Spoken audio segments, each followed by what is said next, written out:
Olá e boas-vindas a mais uma das nossas imersões. Hoje a gente tem pela frente uma análise profunda, com uma missão muito clara. É uma missão bem ambiciosa hoje. Sim, total. Desvendar o universo da educação e do ensino. A ideia dessa nossa conversa é tirar um conceito que é famosíssimo do seu pedestal acadêmico. Exato. E entender como, na prática, ele molda o que aprendemos e, em última instância, quem somos. Isso. A gente está falando da didática. Para quem nos escuta hoje, independentemente da área de atuação, esta é uma jornada sobre como o conhecimento humano é transmitido, filtrado e transformado. Uhum. A nossa pilha de documentos e registros de hoje está fascinante.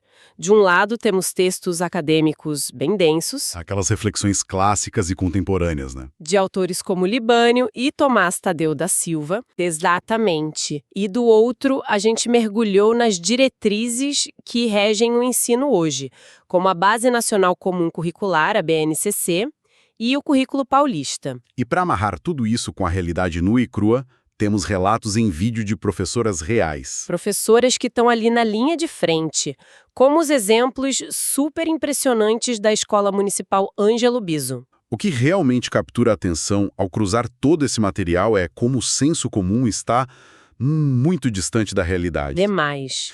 Existe uma ideia impregnada de que a didática é simplesmente a técnica de dar aula. Sabe, um manual de instruções. Como o professor deve se portar na frente de um quadro negro ou organizar os slides. Isso, mas quando olhamos para a literatura acadêmica e logo em seguida para os relatos práticos dessas escolas, a revelação é outra. A didática é uma engrenagem imensamente complexa. Uhum. Ela funciona como um ecossistema que envolve desde a formulação de leis federais e disputas históricas até o momento exato em que uma criança que chega à escola com fome recebe uma cesta básica garantida pela ação da comunidade escolar. Tudo isso faz parte do ato de ensinar. De forma inseparável. Ok, vamos desempacotar isso, porque a quebra dessa visão tradicional é justamente o que torna o tema tão rico. Com certeza. Se a gente pegar a definição formal que está lá nos textos de Libânio, por exemplo, a didática aparece como aquela disciplina da pedagogia focada no processo de ensino. Através dos seus componentes fundamentais, né? Os conteúdos escolares, o ensino em si e a aprendizagem. Exato, e o objetivo seria formular diretrizes para orientar o professor. No papel, soa como um processo incrivelmente estruturado, limpo e previsível. É um ponto de partida necessário, claro. O problema é que a teoria, quando entra pela porta de uma escola real, precisa suar a camisa. Tem que descer para o play. Exatamente. Ao contrastar essa definição estruturada com os vídeos da Escola Ângelo Biso, fica muito evidente que a didática escapa das quatro paredes da sala de aula. Ela transborda. Ela transborda. Ela acontece nos corredores, nas dinâmicas do pátio durante o intervalo, na fila da cantina e até nas conversas dentro do ônibus escolar. É um processo super vivo, né? Vivo e altamente instável. O próprio texto do Currículo Paulista enfatiza essa visão de que todo espaço escolar, sem exceção, é um espaço de aprendizagem constante. Não existe um botão de liga e desliga para a educação. E isso já nos joga direto para uma mudança de paradigma enorme que os documentos abordam, que é o fim absoluto daquela era da decoreba. O fim do instrucionismo puro. Isso. Quando a gente olha para a adoção da educação integral pela BNCC, fica claro que a expectativa sobre o que a escola deve entregar mudou drasticamente. E só para deixar claro para nossa audiência, os textos reforçam muito que educação integral não tem nada a ver com o tempo que o aluno passa trancado no prédio da escola. O que é fascinante aqui é a expansão do próprio conceito de ser humano dentro do planejamento escolar. A educação integral trata do desenvolvimento de múltiplas dimensões. Não só a cabeça. Exato. Historicamente, a escola ocidental focou quase exclusivamente na dimensão cognitiva, no intelecto puro. Era aquele modelo de instrucionismo onde o professor detém a informação e o aluno senta e escuta passivamente, anota e reproduz na prova. Pois é. E hoje, os documentos oficiais exigem também o desenvolvimento físico, social, emocional e cultural. Saber o conteúdo de cor perdeu o valor num mundo onde a informação está no bolso de todo mundo. Qualquer celular tem a resposta. Sim. O desafio didático passou a ser como desenvolver a habilidade de usar esse conhecimento para resolver problemas complexos do século XXI e, simultaneamente, construir atitudes positivas e éticas para a vida em sociedade. É por isso que aquelas 10 competências gerais da BNCC parecem tão amplas, né? Indo lá do pensamento científico à empatia e ao autoconhecimento. Uhum. Mas a grande dúvida que fica ao ler toda essa fundamentação teórica é execução. Como um professor entra numa sala com 30 alunos e faz isso acontecer na vida real? É a pergunta de $1 milhão. E os textos resolvem esse mistério estruturando a didática em 3 grandes dimensões que atuam ao mesmo tempo. E eu queria explorar a fundo a primeira delas, que é a dimensão técnica. Como é que o professor abandona o instrucionismo na prática, naquele famoso como fazer? Bom, a dimensão técnica é onde o planejamento, a escolha dos métodos e a avaliação ganham forma. Mas diferente do passado, o foco da técnica moderna não é entregar a resposta pronta. É pavimentar o caminho para que o cérebro do aluno faça o esforço da descoberta. Perfeito. O professor age muito mais como um curador de experiências e um arquiteto do conhecimento. Se ele simplesmente despejar a informação, o aluno não desenvolve aquelas competências que a gente acabou de mencionar. Os relatos em vídeo trazem um cenário maravilhoso que ilustra isso perfeitamente, que é o caso da construção da Ponte de Palitos de Leonardo da Vinci. Ah, esse exemplo é fantástico. Muito bom. Como isso funciona sobre a ótica da dimensão técnica na sua visão? Esse caso é brilhante pela simplicidade e profundidade. A professora poderia simplesmente entrar na sala, desenhar uma ponte no quadro, explicar a física por trás dela e mandar os alunos copiarem. Que é um modelo clássico. Exato. Mas, aplicando uma técnica didática contemporânea, o processo é invertido. A dinâmica começa lançando um desafio: construir uma ponte usando apenas palitos de sorvete, sem nenhuma gota de cola, de forma que ela se sustente sozinha. O que parece impossível no começo. E se a gente apenas entregar os palitos para um grupo de alunos sem nenhum preparo, o resultado óbvio é a frustração. Total. Eles vão tentar equilibrar as peças ali de forma aleatória, a estrutura vai cair repetidas vezes e eles vão acabar desistindo. Faltaria repertório. Repertório prévio não existe. Precisamente. E a magia da técnica pedagógica entra na gestão desse repertório. O professor não entrega a solução. Em vez disso, apresenta a figura de Leonardo da Vinci. Mostra esboços históricos. Traz conceitos básicos de engenharia de uma forma mais acessível. Isso indica caminhos para a pesquisa e, crucialmente, dá tempo. O tempo é um recurso didático fundamental. O cérebro precisa processar e conectar essas informações novas. E aí, dias depois, quando o desafio dos palitos é proposto novamente, a postura dos alunos muda completamente. Mudam da água para o vinho. Eles debatem, formulam hipóteses baseadas nos esboços que estudaram, testam encaixes baseados em tensão e gravidade. Erram, ajustam e finalmente conseguem construir a ponte. A grande sacada aí é que o erro deixa de ser uma falha punível, né? Ele passa a ser uma etapa necessária do planejamento técnico. A didática moderna exige que a sala de aula seja um espaço seguro para o erro construtivo. É o abandono daquele passo a passo mastigado. A técnica, nesse caso, foi desenhar uma situação de aprendizagem tão bem amarrada que o aluno sentiu que descobriu a solução sozinho. Quando, na verdade, ele foi brilhantemente guiado pelo professor. Impressionante. Só que a nossa análise mostra que a técnica, por mais perfeita e engenhosa que seja, não acontece isolada do mundo. E isso nos puxa para a segunda perna desse tripé, que é a dimensão político-social. A técnica esbarra na cultura. Exato, no momento histórico e no currículo. E aqui tem um conceito dos textos do Tomás Tadeu da Silva que, olha, vira a chave da nossa compreensão sobre o que as escolas ensinam. A leitura sociológica do currículo. Os documentos deixam muito evidente que o ensino é sempre situado. Ele obedece a um contexto. E a ideia central, que muitas vezes passa despercebida na correria do dia a dia, é que o currículo escolar está longe de ser uma entidade neutra ou um compêndio de verdades universais que desceram dos céus. Longe disso. O Tomás Tadeu da Silva aborda o currículo como uma tradição inventada e, de forma ainda mais contundente, como um território contestado. Essa expressão, território contestado, é muito poderosa. Ela quebra aquela ilusão de que a lista de matérias e conteúdos que a gente vê na escola É a única forma possível de organizar o conhecimento humano. É uma metáfora forte. A metáfora do território ilustra que existe uma disputa constante. O conhecimento que entra na escola não é o mesmo conhecimento puro que está sendo debatido nos laboratórios de física quântica, por exemplo. Ou nos arquivos históricos mais obscuros. Ele passa por um processo gigantesco de transformação que a literatura chama de cultura curricularizada. Isso.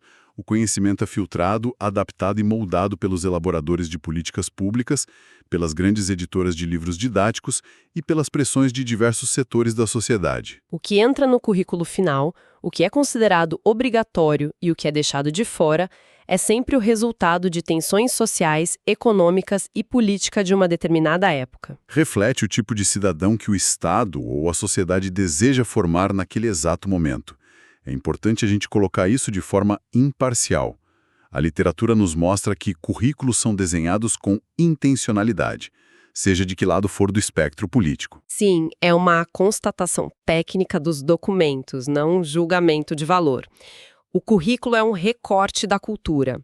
E o desafio prático disso é gigantesco, porque a gente tem um documento de abrangência nacional, como a BNCC, que traz essas macro-diretrizes para um país de proporções continentais. Com realidades absurdamente diferentes. Exatamente.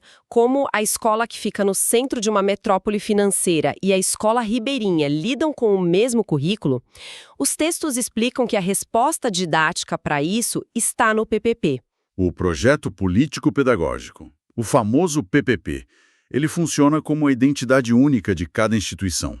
É a ponte entre as leis federais frias e a vida real do bairro onde a escola está inserida. A dimensão político-social da didática exige que a escola não seja apenas um repassador cego de conteúdo oficial. De jeito nenhum.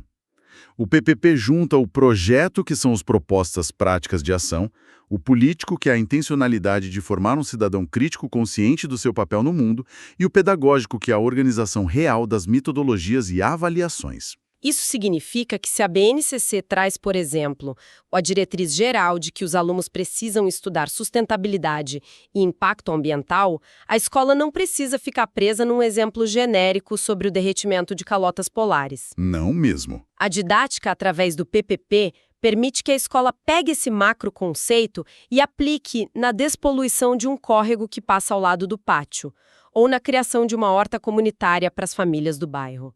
É a ancoragem do currículo na realidade local. Sem essa ancoragem, o conhecimento vira algo alienígena. O aluno não vê conexão entre o que está no quadro negro e o que ele vive quando sai pelo portão da escola. A didática falha miseravelmente quando ignora o contexto social de quem está aprendendo. E falar e ignorar o contexto nos traz direto para a terceira dimensão. E aqui é que a coisa fica realmente interessante. A dimensão humana. O fator afetivo do ensino. Sim. Afinal, por trás de toda essa superestrutura de currículos, leis e metodologias ativas, existem pessoas. E os relatos da professora da Escola Municipal Ângelo Biso trazem uma crueza que balança qualquer teoria. É um relato sobre as reais motivações de algumas crianças para irem à escola. É de uma sensibilidade profunda e levanta questões estruturais graves. A professora conta a realidade de trabalhar numa comunidade extremamente carente. Ela relata que, em muitos casos, os alunos não cruzam o portão da escola porque estão ávidos para aprender as frações na aula de matemática. Ou entender a Revolução Industrial na aula de História. Não, eles vão para a escola para poder comer. Existe um cenário de insegurança alimentar severa nas famílias. E a constatação óbvia, mas que muitas vezes escapa aos grandes manuais de ensino, é que se uma criança está passando fome, ou se ela vem de uma família completamente destruturada pela violência, a dimensão cognitiva dela simplesmente desliga. O cérebro foca na sobrevivência.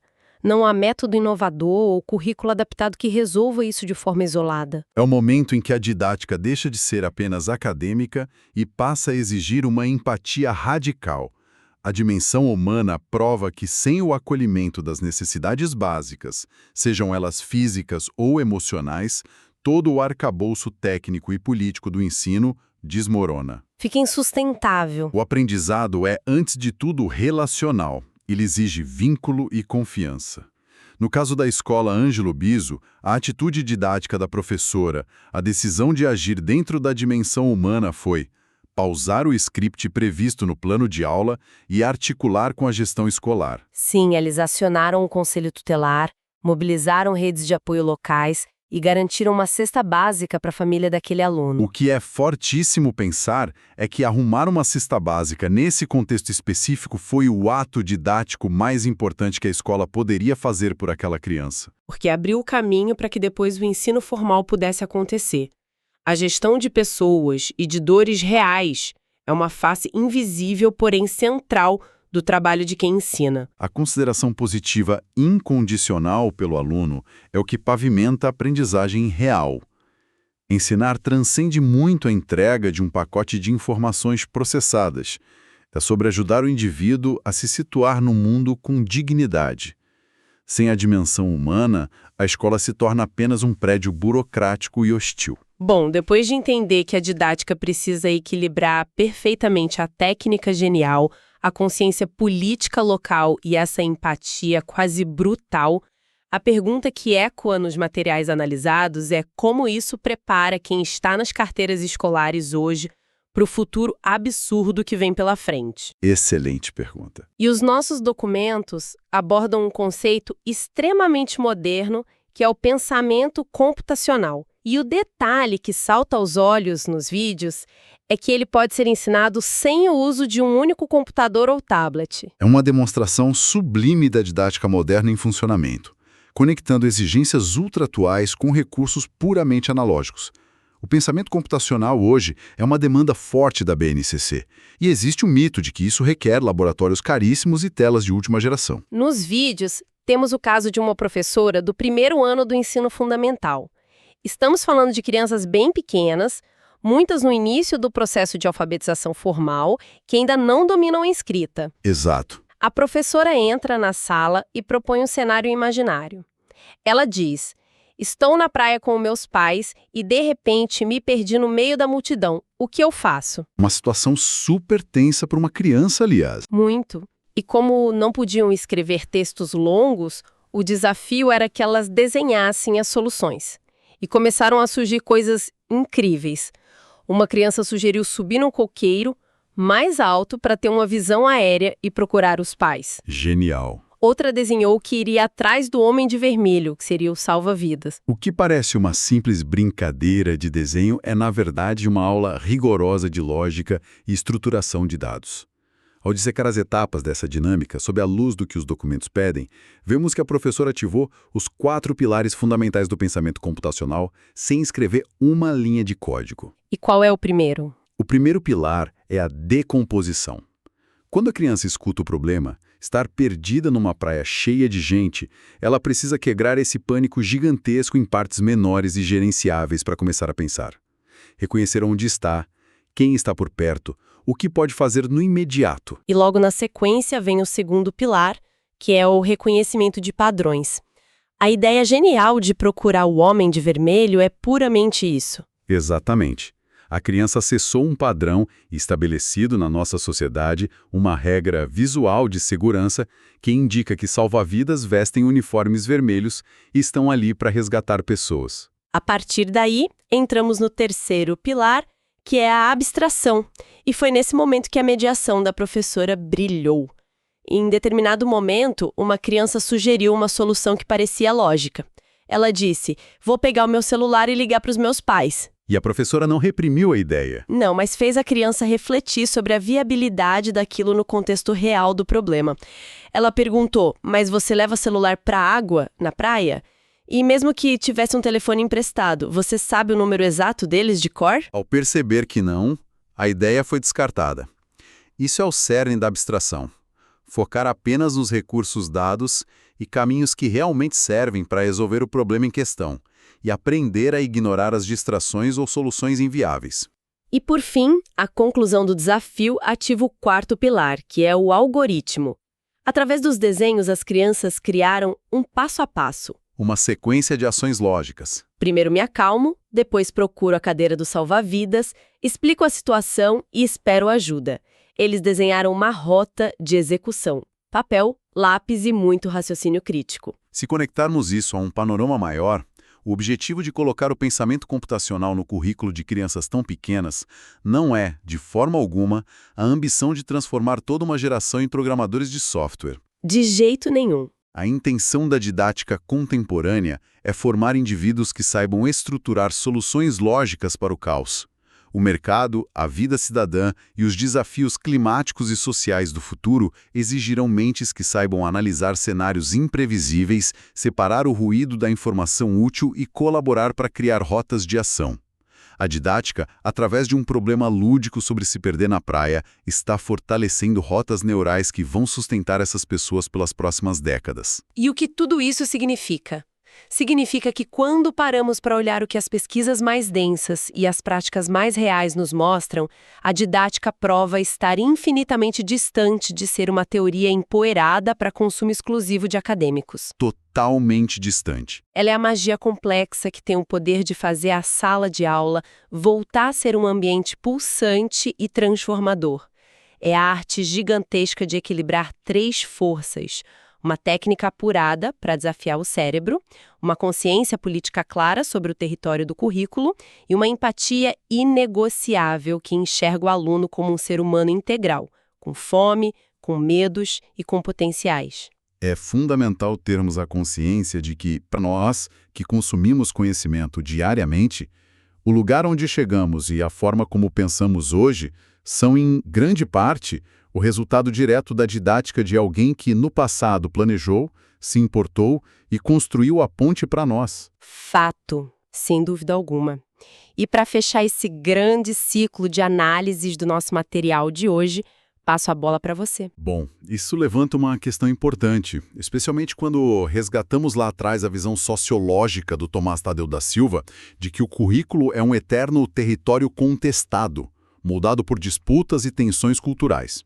Se as matérias e os temas que estruturam as nossas escolas hoje não são verdades universais, mas sim escolhas intencionais de um determinado momento, quais conhecimentos cruciais, quais visões de mundo nós podemos estar silenciosamente excluindo das nossas salas de aula hoje, simplesmente por causa das nossas próprias limitações ou preconceitos? Uma reflexão pesada. E num exercício de imaginação, daqui a 50 anos, quando olharem para trás, como a didática e as escolhas curriculares do nosso presente serão julgadas pelas gerações futuras. Fica aí essa provocação profunda para acompanhar a nossa audiência ao longo da semana. É o tipo de pensamento que não desliga quando o sinal toca. Agradecemos imensamente a companhia de quem esteve conosco em mais esta imersão pelos bastidores do conhecimento. Continuem questionando o que está ao redor, continuem aprendendo sempre e até a próxima análise profunda.